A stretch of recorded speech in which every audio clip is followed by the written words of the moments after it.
My name is Lucas Dunlap. I study primarily issues in the foundations of physics and the sort of intersection with questions in metaphysics, things like what can we learn about the structure of reality from our fundamental physical theories.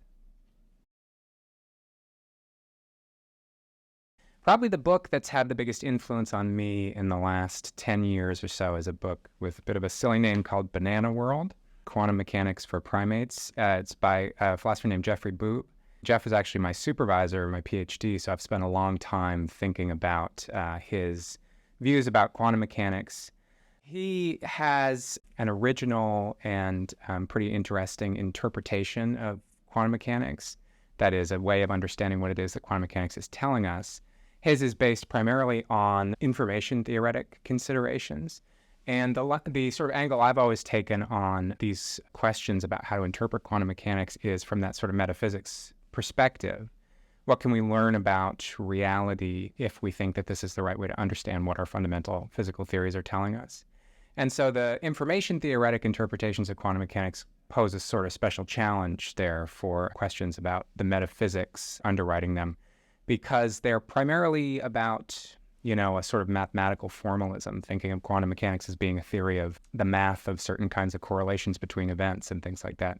And it's a bit of a puzzle to answer the metaphysics demands from the perspective of the information theoretic interpretations of quantum mechanics. So that's the kind of work I've been thinking about a lot recently. And Jeff's book, Banana World, it sort of represents the most fully worked out information theoretic interpretation of quantum mechanics, which has been sort of the object of my study for the last few years.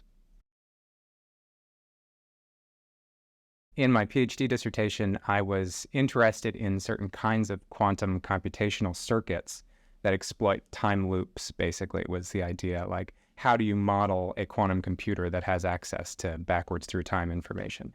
And so there was this sort of underlying theme of time travel and metaphysics of time implicit in some of these physical models. And so I'd like to kind of get back into thinking about those kinds of issues, how our sort of fully fledged metaphysical picture of how this reality is structured, including things like what is time and what is possible with respect to time, inform or kind of are a necessary precondition for being able to even understand what's going on with some of these fundamental physical theories. I think one of the most unique things about the philosophy department here at UC is just how truly interdisciplinary it is. There are people, both faculty but also graduate students, working in interdisciplinary research groups and in interdisciplinary projects. And in particular, we have this possibility for graduate students in the PhD program to pursue a master's in a related area of science or really whatever.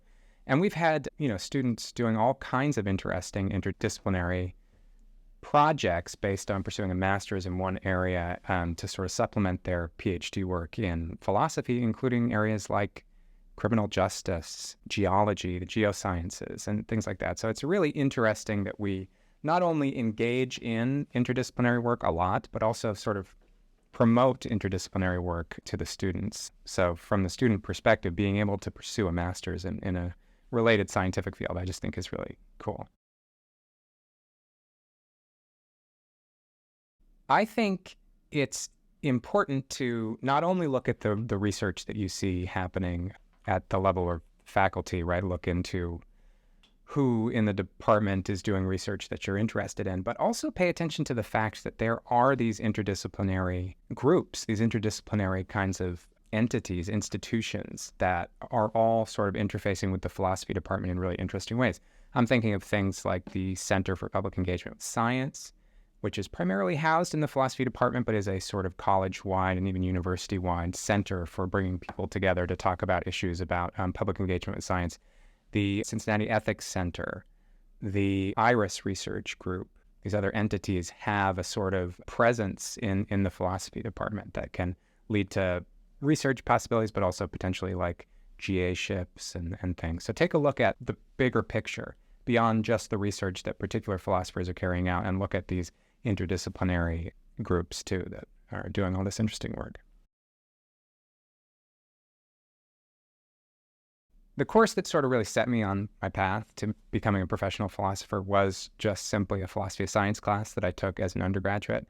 But the really interesting thing about it was that the final unit of this philosophy of science class focused on issues in philosophy of physics.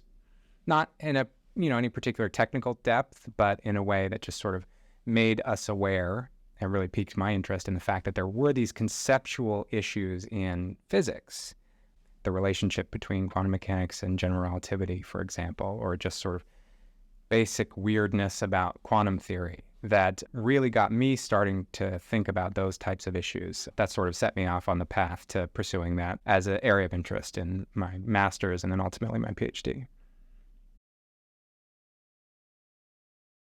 One of the things that got me interested in philosophy at the beginning was the sort of like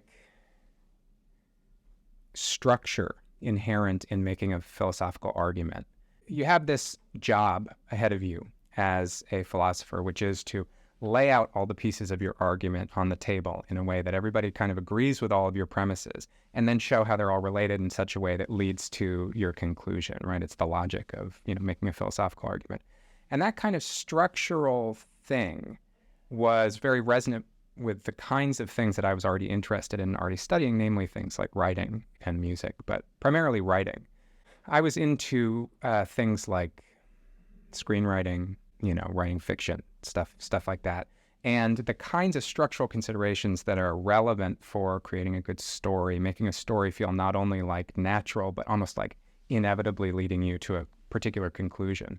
I saw that in philosophy too, and that was the thing that really sort of made me think that philosophical writing was as interesting to me as any kind of fiction writing that I was interested in at the time. If I hadn't studied philosophy, I probably would have done some kind of creative writing discipline. I'm also a musician, so, I would have loved to study music more seriously too. But yeah, either writing or music.